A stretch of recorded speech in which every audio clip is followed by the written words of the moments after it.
على رسوله الكريم سيدنا ومولانا محمد وعلى آله وأصحابه أجمعين ومن تبعهم بإحسان إلى يوم الدين. أما بعد فأعوذ بالله من الشيطان الرجيم. بسم الله الرحمن الرحيم. قل إنما أعظكم بواحدة أن تقوموا لله مثنى وفرادا ثم تتفكروا. وقال النبي صلى الله تعالى عليه وآله وسلم مدارسة العلم ساعة خير من إحياء ليلة القدر عند الحجر الأسود، أو كما قال صلى الله عليه وسلم صدق الله تعالى وصدق رسوله النبي الكريم. إن الله وملائكته يصلون على النبي يا أيها الذين آمنوا صلوا عليه وسلموا تسليما. اللهم صل على سيدنا ومولانا محمد وعلى آل سيدنا ومولانا محمد وبارك وسلم وصل على جميع إخوانه من النبيين والصالحين. عزیزان گرامی اور برادران محترم، آج کی یہ نشست کوئی تقریر کی یا وعظ کی یا اس طرح کی نہیں ہے، غیر روایتی نشست ہے، سوال جواب کی گفتگو کی نشست ہے. اس میں ہم نے جو آپ کو توجہ کرانے کے لیے قرآن مجید کی آیہ مقدسہ کا حصہ اور حدیث مبارکہ تلاوت کی ہے، اس کا ترجمہ سماعت کر لیں اور پھر ہم اپنی گفتگو کو آگے بڑھاتے ہیں. قرآن مجید کی سورہ سبا میں 22ویں پارے میں اللہ تعالیٰ ارشاد فرماتا ہے، قل اے محبوب صلی اللہ علیہ وسلم انما اعظکم بواحدہ، میں تمہیں ایک نصیحت کرتا ہوں، ایک تمہیں نصیحت کرتا ہوں. حضور کو اللہ نے حکم دیا کہ آپ ان کو فرمائیں کہ میں تمہیں ایک نصیحت کرتا ہوں، ان تقوموا للہ مثنی وفرادا ثم تتفکروا، تم اکیلے اکیلے یا دو دو کھڑے ہو کر یا بیٹھ کر غور اور فکر کرو. غور اور فکر کرنا. اور حدیث شریف میں ایک میں ہے کہ اللہ تعالیٰ کی نعمتوں میں، اللہ کی آیتوں میں ایک لمحے کا غور اور فکر 1000 رکعت نماز نفل پڑھنے سے افضل ہے. اور ایک اور حدیث میں ہے کہ حضور نبی کریم صلی اللہ علیہ وسلم مسجد نبوی شریف میں تشریف لائے تو صحابہ کرام کے 2 جماعتیں لگی ہوئی تھیں. ایک طرف اللہ کا ذکر ہو رہا تھا اور قرآن مجید کی تلاوت اور ذکر اذکار ہو رہے تھے، ایک گروہ یہ کر رہا تھا، اور ایک گروہ جو ہے وہ قرآن مجید کی آیتوں کے مطلب کو سمجھنے کے لیے بیٹھا ہوا تھا. تو آپ صلی اللہ علیہ وسلم نے فرمایا کہ وہ جماعت جو ذکر میں مشغول ہے وہ بھی بہت اچھی ہے، لیکن میں اس محفل کو اختیار کروں گا جس میں قرآن کو سیکھا اور سکھایا، قرآن کے مسائل پر غور و فکر جاری ہے. اور جو حدیث مبارکہ ہم نے آپ کے سامنے تلاوت کی ہے وہ پہلے بھی ہم کر چکے ہیں، 27ویں قرات کو ہم نے آپ کے سامنے تلاوت کی تھی. اس حدیث میں ہے سرکار دو عالم صلی اللہ علیہ وسلم نے ارشاد فرمایا کہ مدارسۃ العلم ساعۃ، ایک لمحے کا مدارسہ. مدارسہ کہتے ہیں درس و تدریس، پڑھنا پڑھانا، سیکھنا سکھانا، اس کو مدارسہ کہتے ہیں. تو مدارسۃ العلم ساعۃ، ایک ساعت کا مدارسہ علم کا، خیر من احیاء لیلۃ القدر، لیلۃ القدر میں قیام کرنے سے، اور وہ بھی کہاں؟ عند حجر الاسود، حجر اسود کے پاس کھڑے ہو کر لیلۃ القدر میں عبادت کرنے سے 1 ساعت کا مدارسہ علم بہتر ہے. یہ اس طرح کی ایک نشست ہے، مدارسۃ العلم کی نشست ہے. تو ہم نے آپ سے کہا تھا کسی کے ذہن میں کوئی سوال ہو تو وہ سوال کریں تاکہ ہم اس کے مطابق آپ سے بات چیت کریں. احناف کے یہاں جو وضو ہے، اگر دوسرے کا پیشنٹ وغیرہ کا ستر دیکھ لیتے ہیں تو پیشنٹ وغیرہ کا اگر ستر دیکھ لیتے ہیں تو احناف کے یہاں اس کا وضو ٹوٹ جاتا ہے ہمارا، یا اپنا ستر دیکھ لیتے ہیں. اس بچے نے ایک سوال کیا ہے، یہ میڈیکل سے ریلیٹڈ ہے. لیاقت نیشنل میں یہ بچہ ہوتا ہے، حافظ قرآن ہے، بڑا صالح بچہ ہے، ہمارے ہی مدرسے کا طالب علم ہے، فارغ شدہ. یہ پوچھ رہے ہیں کہ اگر ہاسپٹل میں کسی مریض کا سطر دیکھ لیا جائے، جسم کا پوشیدہ حصہ، شرمگاہ دیکھ لی جائے. سطر ویسے ناف سے لے کر گھٹنے تک کا مرد کا حصہ جو ہے یہ سطر ہے، اور عورت کا حصہ چہرہ، کلائیوں سے آگے ہاتھ اور پیر، ٹخنوں سے نیچے کے علاوہ سارا حصہ عورت کا سطر ہے. عورت کا سارا جسم سطر ہے، مرد کا ناف سے لے کر گھٹنے تک کا حصہ سطر ہے. اور یہ اس سارا حصہ، اس میں سے کوئی حصہ دیکھ لیا جائے، خصوصاً شرمگاہ دیکھ لی جائے، بڑے پیشاب کی جگہ دیکھ لی جائے یا چھوٹے پیشاب کی جگہ دیکھ لی جائے، تو کیا احناف کے ہاں یعنی ہمارے ہاں وضو ٹوٹ جاتا ہے یا صرف اپنا سطر دیکھنے سے وضو ٹوٹتا ہے؟ تو احناف کے ہاں کسی کا سطر بھی دیکھنے یا چھونے سے وضو نہیں ٹوٹتا، اپنا سطر بھی دیکھا جائے۔ یہ شوافی کے ہاں ہے، امام شافعی رحمۃ اللہ تعالی علیہ کے ہاں ہے کہ اگر کسی نے وضو کرنے کے بعد اپنی شرمگاہ کو دیکھ لیا یا کسی دوسرے کی شرمگاہ کو دیکھ لیا یا عورت کو چھو لیا تو اس کا وضو ٹوٹ جاتا ہے۔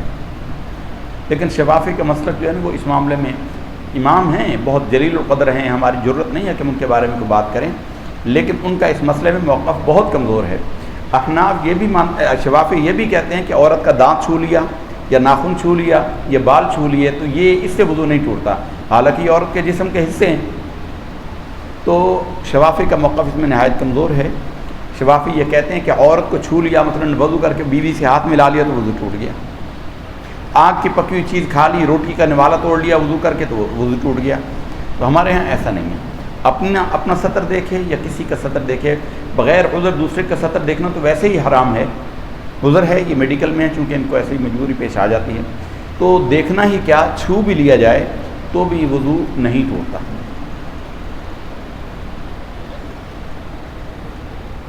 یہ بھائی پیچھے سوال پوچھ رہے ہیں کہ 25ویں پارے میں آپ نے تلاوت کی تھی جادو کے بارے میں، اگر کسی کو جادو ہو جاتا ہے تو وہ اس کے لیے کیا کریں؟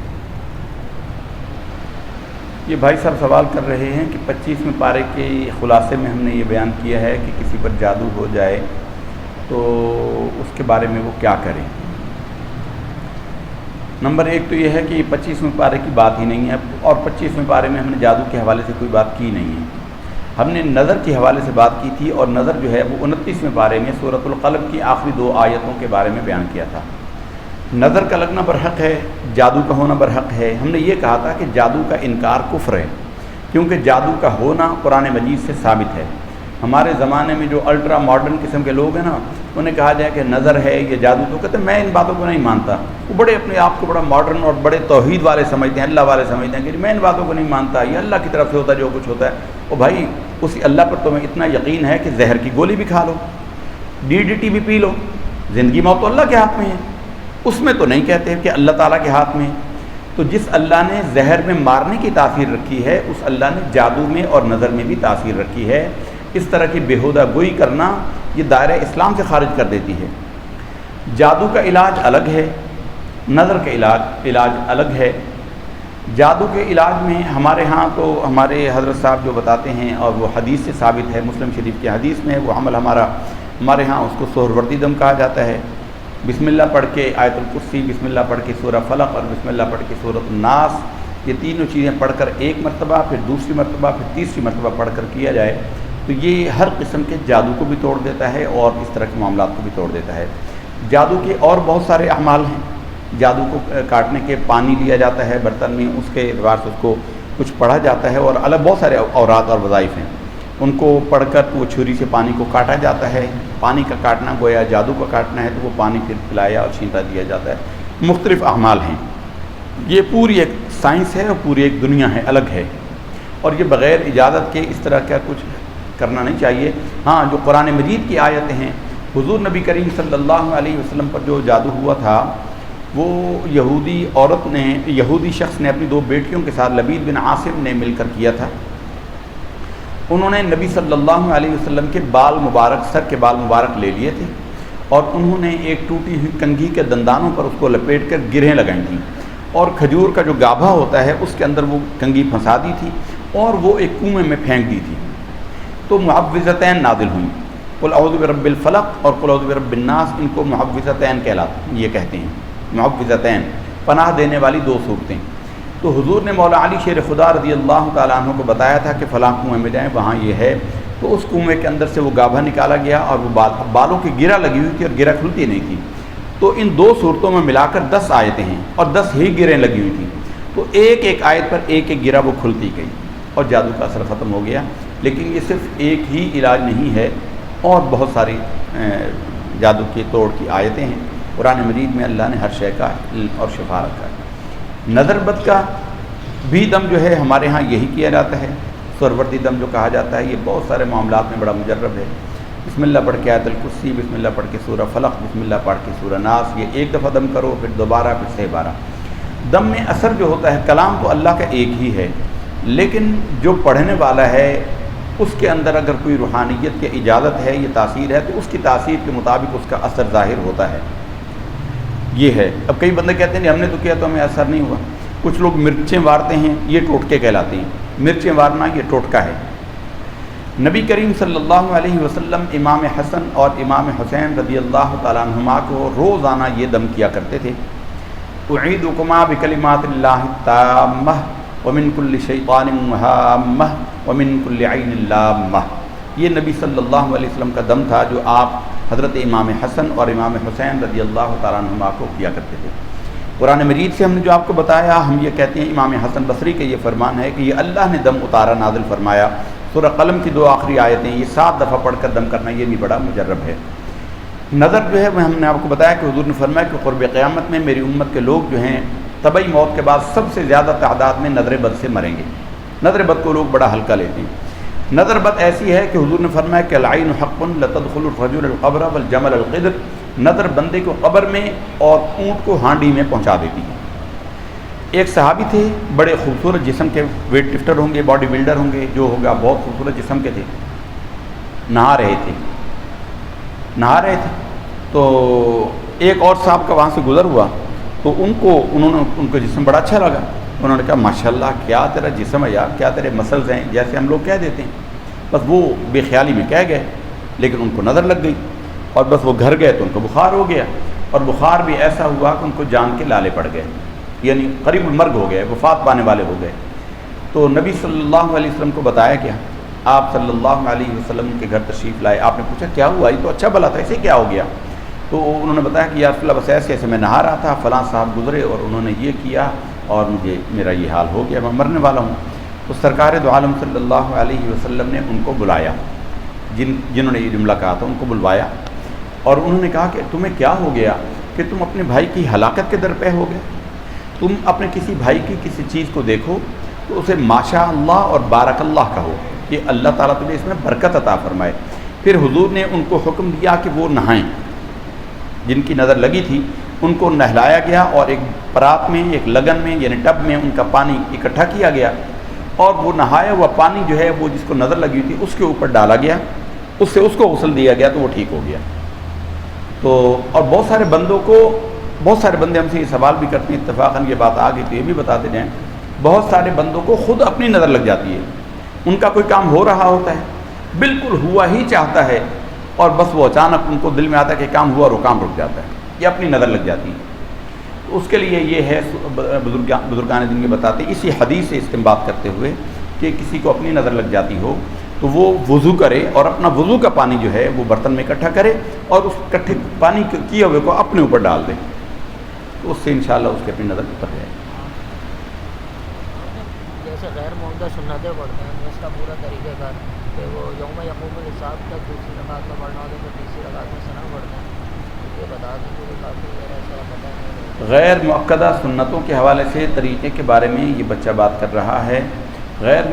اصل میں نماز کی جو اصل حیثیت ہے وہ صرف 2 ہیں، فرض اور نفل، تیسری کوئی چیز نہیں ہے۔ نفلوں میں وہ نفل جو نبی کریم صلی اللہ علیہ وسلم نے خود ہمیشہ ادا کیے اور ان کے کرنے کی تاکید فرمائی، اس کو ہم سنت مؤکدہ کہتے ہیں۔ سنت مؤکدہ میں 4 رکعتوں میں، 2 والی میں تو 2 ہی ہوتی ہیں، 4 والی میں 4 رکعتوں میں سورہ فاتحہ کے بعد سورت ملائی جاتی ہے، اور باقی اس میں پہلی التحیات میں عبدہ و رسول پڑھ کر کھڑے ہو جایا جاتا ہے۔ اگر کوئی اللہم صلی علی پڑھ لے تو اس پر سجدہ سہو واجب ہو جاتا ہے، بھول جاتا ہے۔ لیکن سنت غیر مؤکدہ جو ہیں، نفل، یہ سنتوں کے 4 کے علاوہ جتنے نفل ہیں ان میں پسندیدہ نفل پڑھنے کا طریقہ 2 رکعت ہے۔ یہ آج ہم نے تراویح پڑھی، یہ بھی سنت نفل ہے، اس کو 4 رکعت سے بھی پڑھا جا سکتا ہے، لیکن چونکہ لوگوں کو پتہ نہیں ہوتا ہم نے آج ارادہ کیا تھا 4 رکعت کرائیں، لیکن ہم نے کہا کہ لوگ تو جا کے پھر پریشان ہو جائیں گے اور دائیں میں بھاگتے پھریں گے کہ مولوی صاحب نے آج یہ نئی بدعت کر دی، پھر ہم نے ایسی بات نہیں کی، ورنہ 4 رکعت پڑھی جا سکتی ہیں۔ سنت غیر مؤکدہ جس میں تاکید نہ کی گئی ہو، جیسے عشاء کے پہلے کی 4 سنتیں ہیں، عصر سے پہلے کی 4 سنتیں ہیں، یہ غیر مؤکدہ سنتیں ہیں۔ ظہر کی جو پہلے کی 4 سنتیں ہیں یہ مؤکدہ ہیں۔ جو غیر مؤکدہ سنتیں پڑھی جاتی ہیں، یا 4 رکعت نفل پڑھے جائیں، یا 4 رکعت نفل جیسے صلاۃ التسبیح میں پڑھتے ہیں، یہ اس طرح کی 4 رکعت نفل پڑھے جائیں، یا سنت غیر مؤکدہ پڑھی جائے، اس کا طریقہ یہ ہے کہ دوسری رکعت میں عبدہ و رسول پڑھ کے درود شریف بھی پڑھا جائے، اور رب اجعلنی پڑھ کے یوم یقوم الحساب تک پڑھی جائے پوری دعا، صرف سلام نہیں پھیرنا، اور سلام نہ پھیر کر کھڑا ہو جائے، اور اللہ اکبر کے لیے کانوں پر ہاتھ نہ اٹھائے، لیکن ثنا کے ساتھ اس کو شروع کرے، سبحانک اللہم و بحمدک سے شروع کرے، اور گویا اس نے پوری 2 رکعتیں پڑھی ہیں، پھر سلام اس نے نہیں پھیرا، بس یہ فرق ہے۔ لیکن اگر کوئی عبدہ و رسول پڑھ کر کھڑا ہو گیا اور اس نے ثنا نہیں پڑھی، تو ایسی صورت میں بھی نماز اس کی ہو جائے گی، لیکن صحیح طریقہ وہ ہے، لیکن اگر کسی نے ایسے ہی پڑھ لیا کہ وہ عبدہ و رسول پڑھ کر کھڑا ہو گیا، بھولے سے یا جان کے بھی کھڑا ہو گیا، اسے جلدی ہے وہ جان کے کھڑا ہو گیا، تو بھی اس کی نماز بالکل صحیح ہوگی، اس میں کراہت نہیں ہوگی۔ یہ مستحب اور غیر مستحب کا معاملہ ہے، یہ مکروہ نہیں ہے۔ جب مکروہ ہے اور غیر مستحب ہے تو وہ سجدہ سہو ترک واجب پر آتا ہے، یہ واجب نہیں ہے پڑھنا، تو سجدہ سہو نہیں آئے گا اس میں۔ اور کوئی بات کسی کی؟ یہ اگر 3 رکعت ہم نے نماز شروع کی، اگر بالفرض بھولے سے ہم نے 4 رکعت پڑھ دیا، تو اس پہ کوئی سجدہ سہو ہو سکتا ہے یا کیا ہو سکتا ہے؟ یہ بھائی صاحب پوچھ رہے ہیں کہ ہم نے 3 رکعت نماز پڑھنی تھی، یعنی مغربی کی نماز ہوتی ہے 3 رکعت، اور تو کوئی ہوتے نہیں، یا وتر ہوتے ہیں، تو وہ یہ کہہ رہے ہیں کہ 3 کے بجائے ہم نے 4 پڑھ لی تو کیا ہو جائے گا؟ تو وہ نماز نہیں ہوگی۔ چوتھی رکعت کے سجدہ کرنے سے پہلے رکوع کر لیا، سجدے میں جانے سے پہلے اس کو یاد آ گیا تو وہ لوٹ آئے اور سجدہ سہو کر لے، وہیں بیٹھ جائے، اور التحیات عبدہ و رسول پڑھ کر پھر سلام پھیر دے، اور پھر پورا التحیات پڑھ کے یوم یقوم الحساب پڑھ لے، پھر تو نماز ہو جائے گی۔ لیکن اگر اس نے سجدہ 1 بھی کر لیا تو پھر وہ ویسے ہی نماز توڑ دے، اس کی نماز ختم ہو گئی، نماز اس کی فاسد ہو گئی، کیونکہ 3 کو 2 اور نہیں ملا سکتا، 5 بھی نہیں کر سکتا، اور 4 بھی نہیں کر سکتا، تو 3 والی تھی اس میں نہیں ہو سکتا۔ اور کچھ ایک تو یہ پوچھنا تھا کہ جو مقتدی پیچھے کھڑا ہوتا ہے امام کے پیچھے جب جماعت ہو رہی ہوتی ہے، تو الحمد شریف لازمی اس کے اوپر ہوتی ہے؟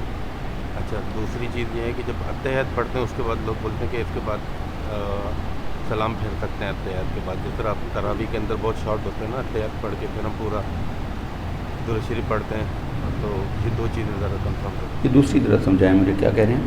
دوسرے میں جس طرح التحیات پڑھ کے لوگ بولتے ہیں سلام پھیر سکتے ہیں، نماز ختم ہو جاتی ہے، یہ نہیں ہے ایسا، درود شریف پڑھنا لازمی نہیں ہے، جہاں ہم جتنا یوم یقوم الحساب تک کے پڑھتے ہیں تو وہ لازمی نہیں۔ یہ بھائی صاحب نے 2 سوال کیے ہیں۔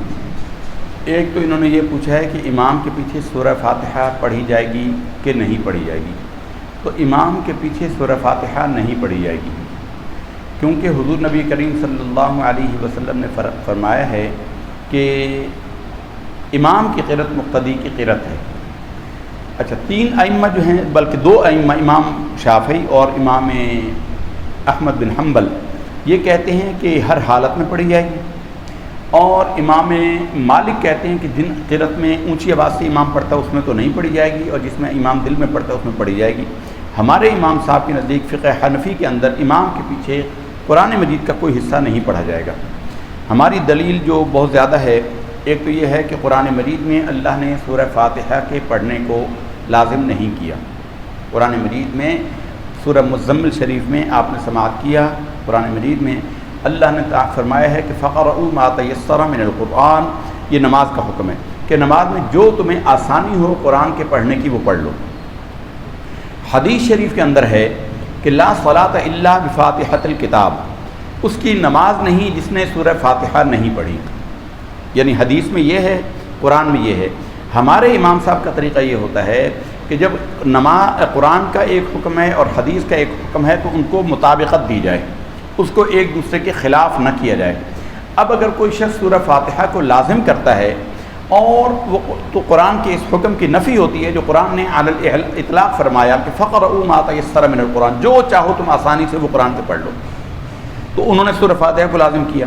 اور جو مطلقاً، تو اس لیے امام صاحب نے، اور حدیث میں ہے کہ جس نے سورہ فاتحہ نہیں پڑھی اس کی نماز ہی نہیں ہے۔ اب اس کو مطابقت ہمارے امام نے یوں دی ہے کہ سورہ فاتحہ کا پڑھنا واجب ہے، یعنی واجب عمل کے اعتبار سے فرض ہوتا ہے، لیکن حکماً فرض سے نیچے کے درجے پر ہوتا ہے۔ اللہ کے وہ حکم برقرار ہے کہ نماز کے اندر مطلقاً قرأت فرض ہے، نماز کے فرائض میں قیام فرض ہے اور قرأت فرض ہے، اور قرأت میں سورہ فاتحہ کا پڑھنا واجب ہے، اور سورہ فاتحہ کے ساتھ کچھ حصہ قرآن کا ملا کر پڑھنا یہ بھی واجب ہے۔ اب قرآن پر بھی عمل ہو گیا، حدیث پر بھی عمل ہو گیا۔ اب اس کے بعد فرمایا کہ امام کی قرأت جو ہے وہ مقتدی کی قرأت ہے، اس میں بھی ہمارے امام صاحب کا موقف بہت واضح ہے، اور بہت اس لیے نہیں کہ ان کے فالوور ہے، لیکن انسان اگر عقل رکھتا ہو تو وہ بھی سمجھ سکتا ہے۔ حضور نے جو یہ فرمایا کہ اس کی قرأت نہیں، اس کی نماز نہیں جس میں سورہ فاتحہ نہیں پڑھی۔ اب ایک بندہ آ کر نماز میں کھڑا ہوا اور آپ کے شامل ہوا رکعت میں، اور امام صاحب نے اللہ اکبر کہہ کے رکوع کر لیا، اس نے قیام پایا، اس کو نماز پڑھنے کا موقع نہیں ملا۔ اب اگر وہ سورہ فاتحہ پڑھتا ہے تو امام سے رکوع نکل جاتا ہے، اس کی نماز ہی رکعت ہی نکل جائے گی۔ جبکہ ہمارے امام صاحب کے نزدیک امام نے چونکہ قرأت کر لی تھی، اس لیے وہ اللہ اکبر کہہ کے قیام کرے، اور پھر اللہ اکبر، اس کی قرأت جو ہے وہ امام کی ہو گئی، اور رکوع میں امام کے ساتھ شامل ہو گیا تو اس کو رکعت مل گئی۔ اگلی بات یہ ہے کہ اس مسئلے میں امام صاحب کے پاس مناظرہ کرنے کے لیے کچھ لوگ آئے، وہ مناظرہ کرنا چاہتے تھے کہ حدیث میں یہ حکم ہے اور آپ کہتے ہیں کہ امام کی قرأت، تو انہوں نے فرمایا کہ یار تم اتنے لوگ ہو، میں تم سے اکیلا کیسے بات کروں گا، تو آپ اپنا کوئی ایک نمائندہ مقرر کر لیں تو وہ مجھ سے بات کر لیں۔ انہوں نے ایک شخص کو مقرر کیا اپنے بڑے عالم کو، اور کہا کہ جی یہ جو بات کرے گا اس کی بات ہماری بات ہے، یہ جو کہے گا وہ سمجھو ہم کر رہے ہیں۔ تو امام صاحب نے فرمایا کہ بھائی مسئلہ تو تم نے خود حل کر دیا کہ امام اپنی جماعت کا اللہ کی بارگاہ میں نمائندہ ہوتا ہے، تو امام نے جب قرأت کر دی تو سب کی طرف سے کر دی، تو اب مسئلہ تو تم نے خود حل کر دیا۔ تو اس لیے یہ بالکل واضح مسئلہ ہے، مزید اس کو کوئی انفرادی طور پر سمجھنا چاہے تو پھر الگ سمجھ لیں، لیکن یہ صحیح ہے بغیر تعصب کے، صحیح ترین قرآن اور حدیث کے مطابق میں یہی مسئلہ ہے۔ باقی ائمہ کے معاملات میں اضطراب ہے۔ مثلا ایک امام صاحب یہ کہتے ہیں کہ امام جب سورہ فاتحہ پڑھے تو ہر آیت پر وقف کرے اور درمیان میں اتنا وقفہ دے کہ مقتدی جو ہے، مثلا امام نے کہا الحمدللہ رب العالمین، اتنا وقفہ دے کہ مقتدی بھی پڑھ لے الحمدللہ رب العالمین۔ الرحمن الرحیم، پچھلا بھی کہے الرحمن الرحیم۔ اب ہم تو آپ کو پتہ ہے کہ تراویح میں تو ایک ہی سانس میں سورہ فاتحہ پڑھتے ہیں، اور حرم مدینہ کے ایک امام تھے ابو القاسم، وہ بھی ایک ہی سانس میں سورہ فاتحہ پڑھتے ہیں، تو اس کو بتائیے کہ مقتدی کو کہاں موقع ملے گا۔ اور کچھ جو ہیں اب حکم میں اضطراب اسی کو کہتے ہیں کہ کوئی یقینی بات پتہ نہ چل رہی ہو، کچھ وہ کہتے ہوں کچھ وہ کہتے ہوں، تو دوسرے وہ یہ کہتے ہیں کہ جی امام ولضالین کہہ کے اتنا وقفہ دے، اتنی دیر وقفہ دے کہ اس میں مقتدی جلدی جلدی سورہ فاتحہ پڑھ لے۔ اب ہر امام اتنا وقفہ دیتا بھی نہیں ہے، تو آپ بتائیے کہ اس امام کے پیچھے اس کی نماز کیسے ہوگی جس کی سورہ فاتحہ پڑھی نہیں اس نے، وہ کیسی ہوئی۔ اور قرآن میں جو حکم ہے وہ ہے کہ جب امام قرأت کرے، اور وہ جو اس میں نماز کا حکم نہیں ہے لیکن سب اس پر متفق ہیں کہ وہ نماز کے بارے میں نازل ہوئی ہے کہ جب قرآن پڑھا جائے تو خاموش رہو اور سنو۔ خاموش رہو کا الگ حکم ہے اور توجہ سے سنو کا الگ حکم ہے، تو خاموش مقام قرأت جو ہے وہ قرأت ہے، اس میں خاموش رہنے کا حکم الگ ہے، اور جب اونچا پڑھ رہو تو سونے بھی صحیح۔ ویسے امام کی قرأت کو خاموش رہو اور جب وہ اونچا پڑھ رہا ہو تو پھر توجہ سے سنو بھی صحیح۔ دوسرا کیا تھا؟ ایک دوسری بات بتائی تھی، نماز پڑھ رہے ہیں، دوسرا کیا فرمایا جی؟ معذرت، اتحیات کے بعد جو ہے وہ سلام پھیر لگ اتحیات کے بارے میں، اتحیات کے بارے میں انہوں نے فرمایا کہ عبدہ و رسولہ پڑھ کر کچھ لوگ کہتے ہیں کہ درود شریف پڑھنا لازم نہیں ہے، اور یوم رب اجعلنی پڑھنا لازم نہیں ہے، تو عبدہ و رسولہ پڑھ کر اگر کسی نے سلام پھیر دیا تو اس کی نماز صحیح ہو جائے گی، تو بالکل اس کی نماز صحیح ہو جائے گی۔ ہمارے ہاں فقہ حنفی کے اندر درود شریف پڑھنا یہ سنت ہے، یہ واجب نہیں ہے۔ جان بوجھ کر عادت بنا لینا یہ اچھی بات نہیں ہے، اس کو پسند نہیں کیا گیا، غیر مستحب عمل قرار دیا گیا ہے، اور امام شافعی رحمۃ اللہ تعالیٰ علیہ کے نزدیک تو یہ فرض ہے۔ امام شافعی کے ہاں درود شریف پڑھنا فرض ہے، دعا ان کے ہاں بھی سنت ہے، دعا کوئی نہ بھی مانگے، لیکن محروم یہ ہے جو دعا نہ مانگے۔ اگر کسی کو جلدی ہے، ٹرین پہ جا رہا ہے، سفر کر رہا ہے، یا ہم نے زیادہ نمازیں جمع ہو جائیں تو ان کو مختصر کر کے پڑھنے کا طریقہ یہی بتایا تھا کہ وہ اللہم صلی علی محمد وعلی آل محمد اتنا بھی پڑھ لے اور اللہم اغفر لی کہہ دے تو اس کی نماز بالکل مکمل، ہر شے پوری، سنت بھی ہو گئی اور دعا بھی ہو گئی۔ لیکن اگر کوئی شخص جلدی میں ہے یا کسی عذر کی بنا پر اس نے عبدہ و رسول پڑھا، یا اس کا وضو ٹوٹ رہا ہے، اس کو ہوا کا ریح کی مرض ہے، اخراج اس کا ریح خارج ہونے کا ڈر ہے، تو وہ جو ہے عبدہ ورسول پڑھ کر سلام پھیر دے اس ڈر سے کہ کہیں اس کی نماز ہی نہ ٹوٹ جائے، تو ایسا کر لینے سے اس کی نماز مکمل ہو جائے گی عبدہ ورسول پڑھ کے۔ امام صاحب اگر اتر پڑھ رہے ہیں امام صاحب کے پیچھے دوسری رکعت کے بعد جب تکبیر کرتے ہیں غلطی سے رکوع میں چلے جائیں اس سے کیا کریں؟ تیسری رکعت میں جی تیسری رکعت میں یہ بچہ پوچھ رہا ہے کہ دعائے قنوت پڑھنا بھول گئے اور اللہ اکبر کہہ کے اس نے ہاتھ باندھنا تھا لیکن وہ رکوع میں چلا گیا، تو کیا حکم ہے؟ تو وہ سجدہ سہو کرے گا، وہ رکوع سے واپس دعائے قنوت کی طرف نہیں آئے گا بلکہ وہ نماز پوری کرے گا اور آخر میں سجدہ سہو کرے گا۔ جی زکوٰۃ کا مسئلہ زکوٰۃ کا ہوں مسئلہ اچھا، اگر کسی نے زکوٰۃ دی مجھے آگے ادا کرنے کے لیے اور میں نے وہ نوٹ استعمال کر دی یا نوٹ نہیں دیے، دوسرے نوٹ دیے میں نے آگے، تو کیا اس کی زکوٰۃ ادا ہو جائے گی؟ اور دوسرا پھر پوچھنا کہ رسول صلی اللہ علیہ وسلم پہلا آیت یا پہلی اقرا اس میں نازل ہوئی، آخری کون سی آیت یا صورت نازل؟ کہ بھائی صاحب زکوٰۃ کے مسئلے میں پوچھ رہے ہیں کہ کسی نے امانتاً کسی کے حوالے زکوٰۃ کے پیسے کیے کہ یہ پیسوں میں تم زکوٰۃ دے دینا، اور اس وکیل نے وہ نوٹ تبدیل کر دیے، تو اس نے اس کے بدلے میں کوئی اور نوٹ دے دیے، وہ گھر خرچ کر لیے، جاتے باتے وہ کوئی چیز لے آیا اور گھر میں پڑے ہوئے پیسے اٹھا کر اس نے زکوٰۃ دے دی، کیا اس سے زکوٰۃ ادا ہو جائے گی؟ جی بالکل اس سے زکوٰۃ ادا ہو جائے گی، کیونکہ دینے والے کا مقصود وہ اماؤنٹ ہے، وہ نوٹ نہیں ہے، اور اس کا وہ رقم وہ نمبر نہیں ہے، نہ نمبر کی کوئی شرعی حیثیت ہے، اس کے بدلے میں نئے یا پرانے یا کوئی اور نوٹ دے دیے، اس کی مراد وہ اماؤنٹ تھی، وہ رقم تھی، وہ آپ نے دے دی تو زکوٰۃ ادا ہو گئی۔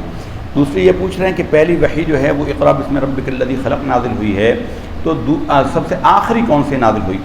سب سے آخر کی پوری سورت جو نازل ہوئی ہے، سب سے پہلی پوری سورت جو نازل ہوئی ہے پہلی، وہ سورہ فاتحہ ہے، مکمل سورت جو نازل ہوئی وہ سورہ فاتحہ ہے، پہلی 5 آیتیں اقرا نازل ہوئی، پہلی سورت الحمدللہ رب العالمین نازل ہوئی، پوری سورت جو آخر میں نازل ہوئی وہ سورہ نصر ہے، اذا جاء نصر اللہ والفتح، یہ آخری سورت پوری نازل ہوئی، اور پوری آیت جو آخری جو احکام کے حوالے سے نازل ہوئی، جو حکم کے اعتبار سے نازل ہوئی، سورہ بقرہ میں ہے کہ یا ایھا الذین آمنوا اتقوا اللہ وذروا ما بقی من الربا، اے ایمان والو اللہ سے ڈرو اور جو تمہارا سود تمہارا کسی کے ذمہ ہے وہ چھوڑ دو، اب اصل مال لے لو، یہ آخری آیت نازل ہے۔ جی مقتضا یا غیر مقتضا پڑھ رہے ہیں اس میں سنت مقتضا یا غیر مقتضا کہنا ضروری ہے؟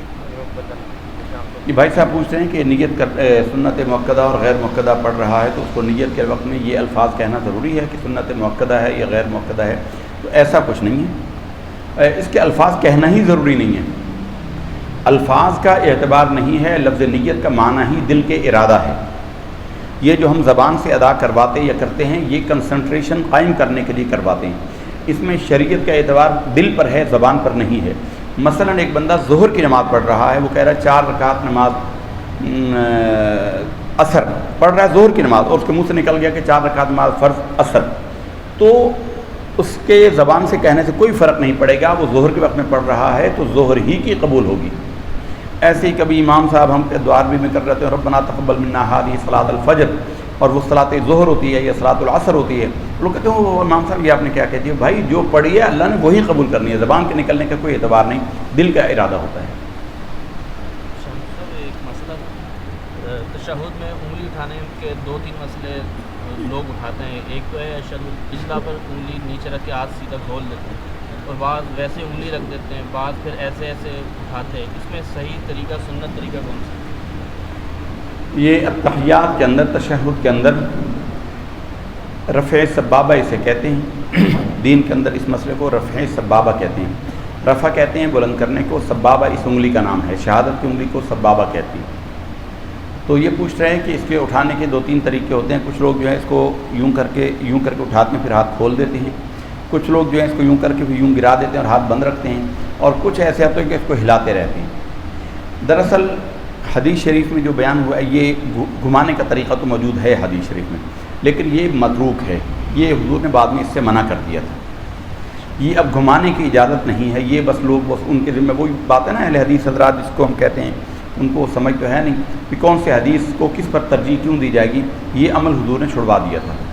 بلکہ ایک حدیث پتہ نہیں آپ کے علم میں ہے یا نہیں، عبداللہ بن مسعود جو ہیں وہ دونوں ہاتھوں کی انگلیاں اٹھا لیا کرتے تھے، تو حضور نے منع فرما دیا تھا اب حدیث میں تو ہے کہ انہوں نے دونوں انگلیاں اٹھائیں، اب کوئی کہہ جائے حدیث میں تو دونوں ہاتھوں پہ انگلی اٹھانا ہے، تو یہ روکا گیا ہے۔ اب حضور سے جو ثابت ہے وہ یہ ہے کہ حضور جو ہے ان پہ یہ 53 کا عقد بناتے تھے، یعنی گنتی عربی کی 53 لکھنا، یہ آپ دیکھیں یہ 3 ہوگا، یہ 3 جو لکھا جاتا ہے وہ اس طرح لکھا جاتا ہے ادھر سے اگر دیکھا جائے تو، اور یہ جو دائرہ ہے یہ 5 ہوتا ہے، عربی میں 5 دائرہ ہوتا ہے، یہ جو ذرا سے درمیان میں شوشہ دیتے ہیں یہ اردو کی گنتی میں ہوتا ہے، عربی میں بالکل دائرہ ہوتا ہے۔ عربی میں جو 0 ہوتا ہے وہ نقطہ ڈالا جاتا ہے، جیسے ہم نقطہ لکھتے ہیں، صفر جو 0 ہوتا ہے، اور 5 ہوتا ہے وہ دائرہ ہوتا ہے۔ تو 53 کا عقد بنانے کا حکم ہے، حدیث شریف میں جو الفاظ ہیں تو وہ صرف اسی کے لیے ہے، اس کو رکھنے کا حکم نہیں ہے کہ اس کو عقد بنا کے رکھیں۔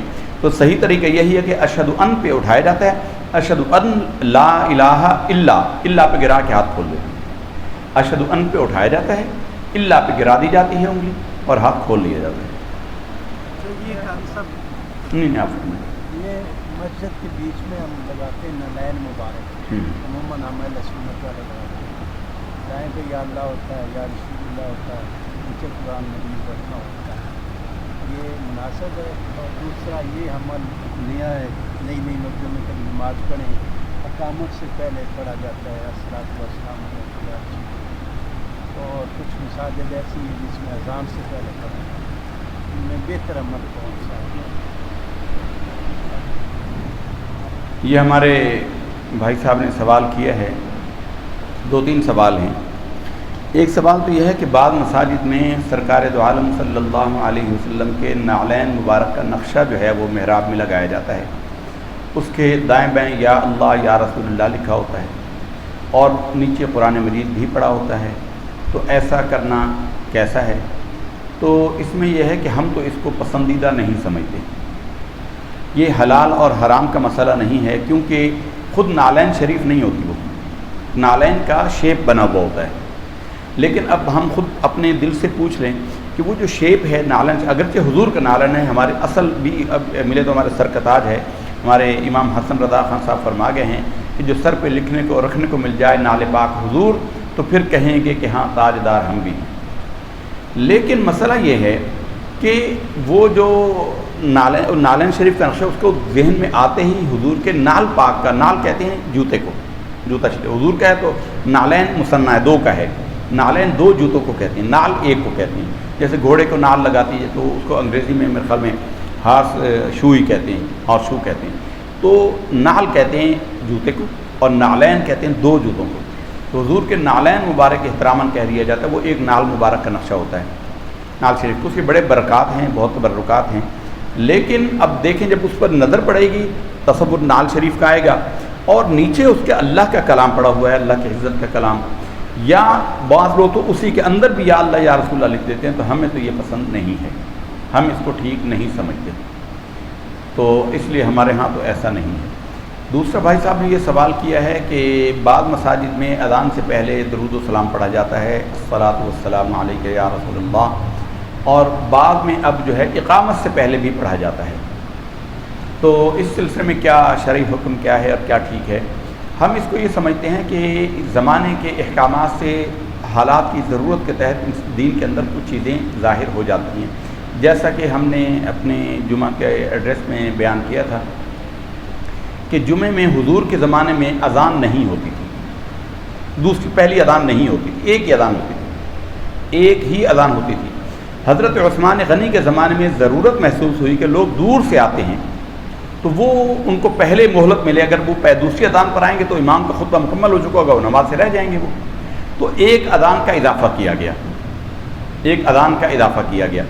اسی طرح قرآن مجید کے پڑھنے میں زیر زبر پیش کیا نقطے بھی نہیں لگے ہوتے تھے، اب لوگوں کو جب پڑھنے کی ضرورت محسوس ہوئی تو وہ رائج ہو گیا۔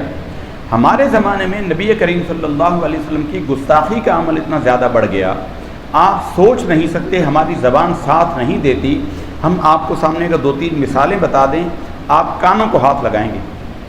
مثلا ایک وہ یہ چھپاتے ہیں، یہ ظالم اس کو چھپاتے ہیں، اس کا برا نہیں کہتے کہ اس نے برا لکھا ہے، اگر انہیں کہا جائے جو اس کے قائل ہیں، ان کے حامی ہیں، ان اماموں کے ماننے والے ہیں، انہیں کہا جائے تو ان کا دل اللہ کے نبی کی محبت میں نہیں دھڑکتا، وہ اپنے اس مولوی کی عزت کرتے ہیں۔ ابھی آپ نے تازہ دیکھا طارق جمیل صاحب نے کیسی کیسی بکواسیں کی، کسی آپ دیکھ لیں، ان کو اپنے طارق جمیل کی عزت پیاری ہے، اللہ کے نبی یوسف کی عزت پیاری نہیں ہے، جس نے کہا کہ ان کے یوسف کا منہ کالا کر کے گدھے پہ بٹھا کے گشت کروایا گیا. وہ جنید جمشید مر گیا ذلیل ہو کر. اس نے حضرت عائشہ کے بارے میں کیا بکواس کی کہ عورت نبی کی بیوی بھی ہو تو بدل نہیں سکتی, نبی کی صحبت میں بھی عورت نہیں بدل سکتی. اللہ نے انجام دنیا میں دکھایا. ان کو جنید جمشید کی محبت عزیز ہے, اللہ کے نبی کی بیوی کی عزت نہیں ہے. تو اللہ کے نبی کے لیے انہوں نے جو بکواسیں کی, اس میں ضروری ہو گیا کہ ایسے لوگوں کے سامنے ایسی مساجد کا پتہ ہونا چاہیے کہ جہاں اللہ کے نبی کے محبت اور ادب والے ہیں. تو اس کے اظہار کے لیے انہوں نے درود شریف کو شعار بنایا, درود شریف کو علامت بنایا. تو اس لیے ہم اس کو بہت پسندیدہ سمجھتے ہیں, اگرچہ ہماری مسجد میں نہیں ہوتا, ہمارے حضرت صاحب نے اس کو منع فرمایا تو بس ہم اس پر وہ ہوتے ہیں, لیکن ہم اس کو بہت ہی پسندیدہ سمجھتے ہیں, ہم اس کو بہت ہی اچھا عمل سمجھتے ہیں تاکہ آنے والے کو پتہ لگ جائے کہ ایک صاحب نے لکھا, اب آپ ذرا دل تھام کے سنیں. وہ کہتا ہے کہ آج کے دن میں میری یہ لاٹھی محمد سے بہتر ہے, محمد سے زیادہ فائدہ دینے والی میری یہ لاٹھی ہے. وہ کہتا ہے اونٹ بیٹھا ہو میں اس کو 100 بار کہوں محمد محمد محمد یہ نہیں اٹھتا, میں اس کو ایک لاٹھی مارتا ہوں تو یہ کھڑا ہو جاتا ہے. بس ثابت ہوا کہ آج کے دن میں میری لاٹھی محمد سے زیادہ فائدے والی ہے. اب آپ بتائیں کسی کے دل میں رتی برابر ایمان ہو. ایک ظالم نے یہ لکھا کہ نماز کے اندر میاں بیوی کا محبت یعنی ہم بستری کرنے کا خیال, میاں بیوی کی ہم بستری کرنے کا خیال, بیل اور گدھے کا خیال آنا, یہ نبی کریم صلی اللہ علیہ وسلم کے خیال آنے سے بہتر ہے. ایسے ظالم ہیں, نمازیں وہ بھی پڑھتے ہیں, ہم کہتے ہیں ان کی اپنی نماز نہیں ہوتی, ہمارے لوگوں کے پیچھے نماز کیسے ہوتی ہے. تو ایسے ان سے اپنے آپ کو ڈیفائن کرنے کے لیے درود شریف کا استعارہ لیا گیا, کیونکہ درود شریف پڑھنا اللہ کا حکم علی الاطلاق ہے, اس کے لیے کوئی قید نہیں لگائی گئی کہ فلاں وقت میں نہیں پڑھنا. جب اللہ نے اجازت دی ہے اور ہم نبی کو اپنا سب سے بڑا محسن مانتے ہیں کہ نماز ہمیں ملی نبی کے صدقے میں ہے, تو اس لیے ہم یہ کر لیتے ہیں اور ہم اس کو پسندیدہ سمجھتے ہیں, بہت اچھا سمجھتے ہیں. یہ اذان کا حصہ نہیں ہے جہاں یہ پڑھا جاتا ہے. آپ جانتے ہیں کہ اس کی آواز طرز ہی الگ ہوتی ہے اور بہت جگہ اب اس کے احتیاط کی جاتی ہے, ذرا سا وقفہ بھی دیا جاتا ہے. ہماری اپنی جو مسجد حسن آباد میں جہاں بن رہی ہے وہاں صلاۃ والسلام پڑھا جاتا ہے. ہاں ہم اذان کے بعد پڑھتے ہیں, اذان کے بعد پڑھتے ہیں. اذان کے بعد کا پڑھنا تو ابو داؤد شریف کے اندر حدیث سے ثابت ہے کہ حضرت بلال رضی اللہ تعالیٰ عنہ مؤذن رسول جو تھے, وہ اذان دینے کے بعد نبی کریم صلی اللہ علیہ وسلم کی تعریف و توصیف میں کلمات بلند آواز سے کہا کرتے تھے, جس کو لوگ گھروں میں سنا کرتے تھے. تو اس لیے اذان صلاۃ والسلام کو ہم بہت اچھا سمجھتے ہیں, اگرچہ یہاں حضرت صاحب نے اس کو بھی لوگ اس کو وہ کرتے ہیں یا انتشار میں پھیلے, تو ہم سے پہلے کا بندہ, ہم نے تو خیر بند نہیں کیا, ہم سے پہلے کا بندہ ہے تو اس کو ہم ویسے کو ویسا قائم کرتے ہیں. اگر ہم نماز میں کوئی بھی صورتیں مطلب علم شریف کے بعد کوئی بھی صورت پڑھ سکتے ہیں, کہتے ہیں کہ مطلب جو علم ترا اس کے بعد یہ صورتیں ہیں وہ ساتھ ساتھ پڑھنی ہیں, تو اگر ہم کوئی بھی پڑھیں تو اس سے نماز قبول ہو جائے گی؟ یہ بچہ ہے, دیکھیں اس بچے نے آخر میں جملہ یہ کہا کہ اس طریقے سے نماز پڑھیں گے تو یہ قبول ہو جائے گی. قبول ہونے میں تو کوئی دعویٰ کر ہی نہیں سکتا, کتنی آپ اچھی پڑھ لیں, کتنے اچھے طریقے سے پڑھ لیں, آپ کے پاس کوئی گارنٹی نہیں ہے کہ قبول ہو جائے یا نہ ہو. کوئی اللہ کا منشی نہیں ہے, نہ ہم اللہ کے منشی ہیں کہ بتائیں کہ یہ قبول ہوگی, نہیں, اللہ کا معاملہ ہے. نماز پڑھنے کا طریقہ انہوں نے پوچھا یہ ہے کہ ہم نے الم تر کیف فعل ربک باصحاب الفیل صورت پڑھی, اس کے بعد لإیلاف قریش پڑھنی تھی, لیکن ہم نے یہ نہیں پڑھی اور ہم نے کوئی بعد کی صورت پڑھ لی, تو کیا نماز ہو جائے گی؟ پوچھنا یہ چاہیے کہ نماز ہو جائے گی یا نماز صحیح ہوگی, یہ پوچھنا. یہ قبول کا اللہ کا معاملہ ہے, قبول ہمارا کام نہیں ہے. جو شریعت میں طریقہ, شریعت میں یہ ہے کہ چھوٹی صورتیں جو اب آپ پڑھیں الم تر کیف, تو پھر اس کے بعد یا تو لإیلاف قریش پڑھیں یا انا اعطینا پڑھیں, سورہ ماعون نہ پڑھیں, یعنی درمیان میں ایک چھوٹی صورت نہ چھوڑی جائے. چھوٹی صورتیں جب پڑھی جائیں تو ان کے درمیان ایک چھوٹی صورت نہ پڑھی جائے, ایک چھوٹی صورت نہ چھوڑی جائے. الم تر پڑھو, ساتھ لإیلاف پڑھ لو, اور اگر چھوڑنی ہے تو انا اعطینا پڑھ لو, قل یا ایھا الکافرون پڑھ لو, قل ھو اللہ احد پڑھ لو, یہ جائز ہے. یعنی پہلے صورت پہلے پڑھی اور بعد میں بعد والی پڑھی تو جائز ہے, چاہے کتنی ہی. درمیان میں ایک چھوٹی صورت نہیں چھوڑنی چاہیے, کم سے کم 5 آیتوں والی صورت آپ نہیں چھوڑ سکتے, 6 والی ایک ہو تو چھوڑ سکتے. مثلا لإیلاف قریش پڑھی, اس کے بعد سورہ ماعون چھوڑ دی اور انا اعطینا پڑھ لی, تو یہ جائز ہے, کیونکہ سورہ ماعون میں 7 آیتیں ہیں, 3 آیتوں پر 1 رکعت ہوتی ہے. مراد یہ ہوتا ہے کہ 1 رکعت کی مقدار کے برابر صورت نہ چھوڑی جائے زیادہ. اچھا, الٹا پڑھنا, الم تر کیف پڑھی, اس کے بعد والعصر پڑھ لی, یہ مکروہ ہے. اگر کوئی جان کر ایسا پڑھے گا تو یہ مکروہ ہے. اور حضرت عبداللہ ابن مسعود نے کہا کہ ڈر ہے کہ تیرا دل اللہ نہ پلٹ دے, تو جان کے ایسا نہ کرے. لیکن اگر اس نے غلطی سے پڑھ لی، مثلا اس نے قل اعوذ برب الفلق پڑھی، پہلی رکعت میں قل اعوذ برب الفلق پڑھی، دوسری میں اس نے پڑھنی تھی قل اعوذ برب الناس، بے اختیار اس کے منہ سے نکل گیا قل هو اللہ احد، اب اس کو حکم ہے کہ وہ قل هو اللہ احد ہی پڑھے. اب قل هو اللہ احد کو چھوڑنا مکروہ ہے. اب یہ نہیں کہ اس کو چھوڑ دے اور پھر آگے پڑھے، اگر اس کو چھوڑے گا تو پھر سجدہ صاحب کرنا پڑے گا.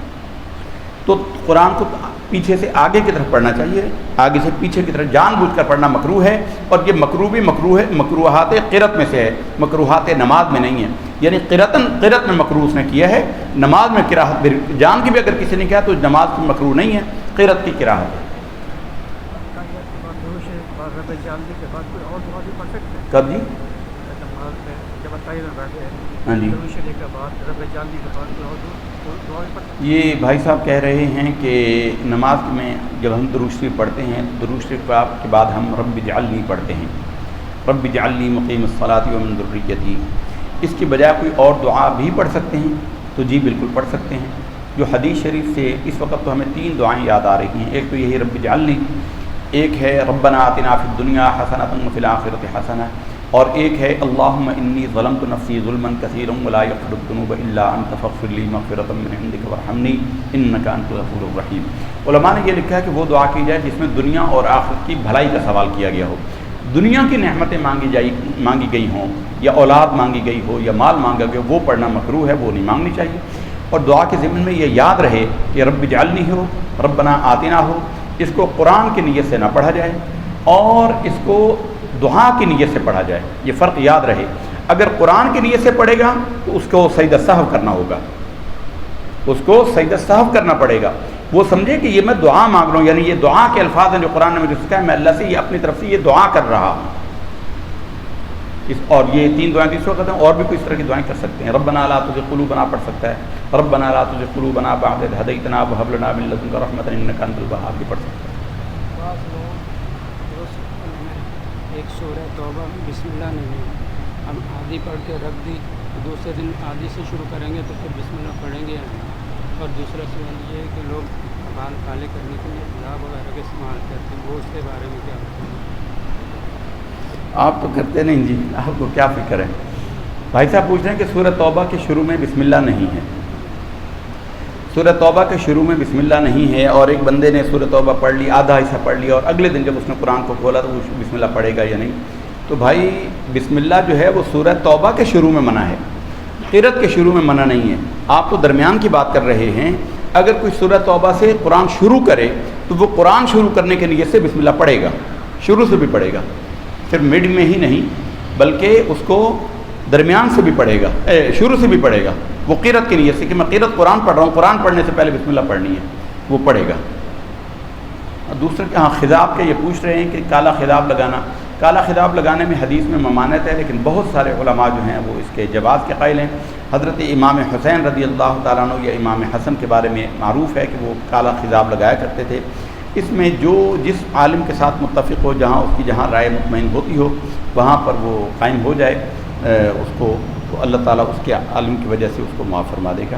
ہم پرسنلی اس کو پتہ، ہمارے بڑے بھائی صاحب یہاں تو وہ لگاتے ہیں اور ہم نہیں لگاتے آپ کے سامنے. تو جیسی طبیعت انسان کی گنجائش دونوں طرف ہے.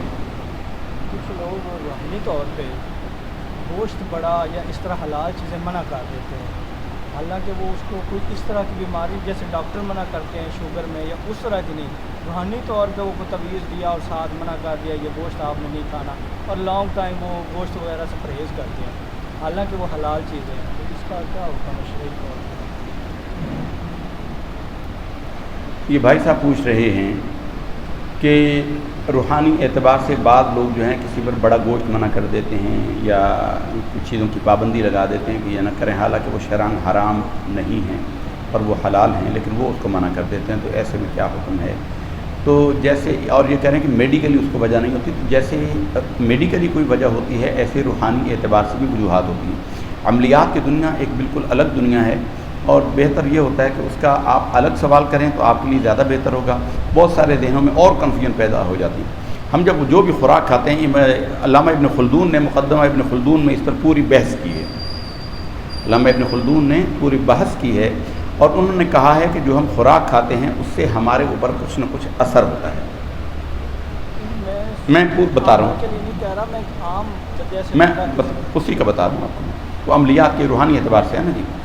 نبی کریم صلی اللہ علیہ وسلم کا بخاری شریف کا کبھی ہمارا وہاں درس ہوتا ہے، یہاں تو نہیں ہوتا ہوگا۔ حضور نبی کریم صلی اللہ علیہ وسلم جب غار حرا میں جاتے تھے تو آپ صلی اللہ علیہ وسلم کوئی گوشت نہیں لے کے جاتے تھے، ستو اور پانی لے کر جاتے تھے۔ اس کو کہتے ہیں ترک جلالی اور ترک جمالی کا۔ ان چیزوں کے کھانے سے ہماری طبیعت کی روحانیت کے اندر کچھ نہ کچھ اثر واقع ہوتا ہے، کچھ نہ کچھ روحانی اعتبار سے رکاوٹ واقع ہوتی ہے۔ تو عامل وہ ہو جو عالم بھی ہو۔ یہ بداری عاملین سے تو اللہ کی پناہ ہے، یہ تو خدا کی پناہ ہے، ہم ان کی بات نہیں کر رہے۔ جو صحیح عالم ہو، جو جانتا ہو شرعی، وہ اس کو حرام نہیں کر رہا ہوتا۔ اس کو ہمارے سرائکی زبان میں تو کہتے ہیں رکھ ہونا، یعنی کسی ایک چیز کا پرہیز کرنا، کسی ایک چیز سے آپ بچیں، اس میں وہ عامل دیکھتا ہے کہ اس کو کس چیز سے بچایا جائے۔ وہ اس کو حرام نہیں کر رہا ہوتا کہ آپ کے لیے کھانا حرام ہے، وہ کہتے ہیں کہ اگر آپ نے اس کو استعمال کیا تو اس چیز کا یہ فائدہ آپ کا ختم ہو جائے گا۔ تو اس وجہ سے ایسا کرنا شریعت کے اعتبار سے کوئی ممانعت نہیں ہے۔ رمضان شریف کا بھی فرض روزہ کسی نے بیماری کی حالت میں چھوڑ دیا ہے، تو وہ جو اس کا فدیہ دے گا وہ کیا ہے؟ یہ بچہ پوچھ رہا ہے کہ کسی کا رمضان کریم کا روزہ رہ گیا تو وہ اس کا فدیہ دے گا یا کیا کرے گا؟ تو اس کو قضا رکھنی ہے، قضا کے ساتھ وہ فدیہ بھی دے دے۔ اللہ نے یہی فرمایا کہ فمن تطوع خیرا فهو خیر لہ، اگر تم اپنی طبیعت کی خوشی کے ساتھ کچھ مزید اضافی کام کرنا چاہتے ہو تو بہت اچھا ہے تمہارے لیے۔ تو وہ کوئی شخص یہ کہے کہ وہ فدیہ بھی دے دے اور بعد میں جب اس کو صحت ہو جائے یا رمضان گزر جائے یا سردی میں یا اگر کسی وقت بھی ہو تو قضا روزہ رکھ لے۔ جو صحت مند ہے اس کو قضا روزہ رکھنا لازم ہے، وہ فدیہ دینے سے بچے گا نہیں۔ فدیہ دے دے زیادہ اچھا ہے، اضافی ہے، لیکن اضافی چیز فدیہ ہے، روزہ نہیں ہے کہ فدیہ دے دیا تو روزہ معاف ہوگا، روزہ معاف نہیں ہوگا۔ ایک رکعت میں 3 آیتیں ملانی ضروری ہے، اگر آیت الکرسی جو پڑھی ہے اس کا تو سورۃ اللہ لازمی ہے یا اس سے رکعت پوری ہو جائے گی؟ اب یہ بھائی صاحب یہ پوچھ رہے ہیں، اگلے دن بھی ایک سوال آیا تھا، ایک بلکہ عالم تھے وہ سوال کرنے والے، وہ کہہ رہے تھے کہ کب ہمارے 27 کو ختم ہو گیا 25 کو، اور امام صاحب جو تراویح پڑھاتے ہیں وہ 3 آیتیں پڑھتے ہیں، اور وہ تو میں نے انہیں کہا بھی یہ اس سے لذت نہیں آتی، یہ وہ نہیں ہوتا۔ تو ہم نے ان کو بتایا کہ 3 رکعت تو 3 آیتیں ہیں، 3 آیتوں کی بھی مقدار ہے، مطلقاً 3 آیتیں نہیں ہیں۔ قرآن مجید میں سورہ مزمل کا جو دوسرا رکوع ہے وہ 1 آیت ہے، پورے رکوع میں 1 ہی آیت ہے اور وہ رکوع ہے، تو 1 آیت میں بھی نماز ہو جاتی ہے۔ جو سورہ بقرہ کا سیکنڈ لاسٹ رکوع ہے قرآن مجید کی سب سے بڑی آیت اس میں ہے، یا ایھا الذین آمنوا اذا تداینتم بدین الی اجل، سب پورے رکوع میں 2 آیتیں، اور رکوع کا ہونا ثابت ہے رکوع کے لفظ۔ 3 آیتوں والی سورہ کوثر ہے۔ آیت کتنی بڑی ہو، سوال یہ ہے آیت کتنی بڑی ہو۔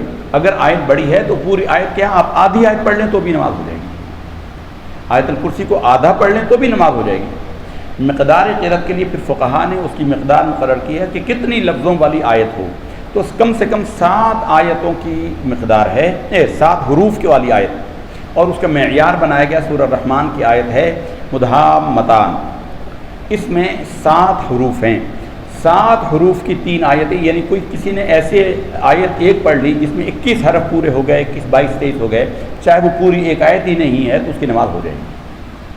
آیت الکرسی تو بہت بڑی ہے، آیت الکرسی میں 2 رکعتیں ہو جائیں گی۔ بس کریں جی، یا کچھ اور ہے سوال کسی کی؟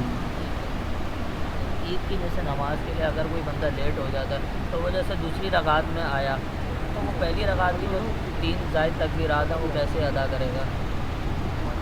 یہ اس کا یہ بھائی صاحب پوچھ رہے ہیں کہ عید کی نماز ابھی ہوگی اور ایک صاحب جو ہیں وہ دوسری رکعت میں آ کر شامل ہوتے ہیں، تو وہ جو الگ رکعت پڑھیں گے اس میں کیسے 3 تکبیریں زائد کریں گے؟ دوسری ہی کیا بلکہ وہ تحیات میں آ کر شامل ہو جائے تو دونوں رکعتوں کی اس کے تکبیرات، وہ دونوں رکعتیں پڑھے گا اور ہر تکبیر میں ہر رکعت میں خود تکبیرات کہے گا اسی ترتیب سے جیسے امام نے کہا، وہ دونوں رکعتوں میں دونوں رکعتیں پڑھے گا اور دونوں رکعتوں میں 3 تکبیرات زائدہ وہ کہے گا، ایک رہی تو ایک کہہ گا۔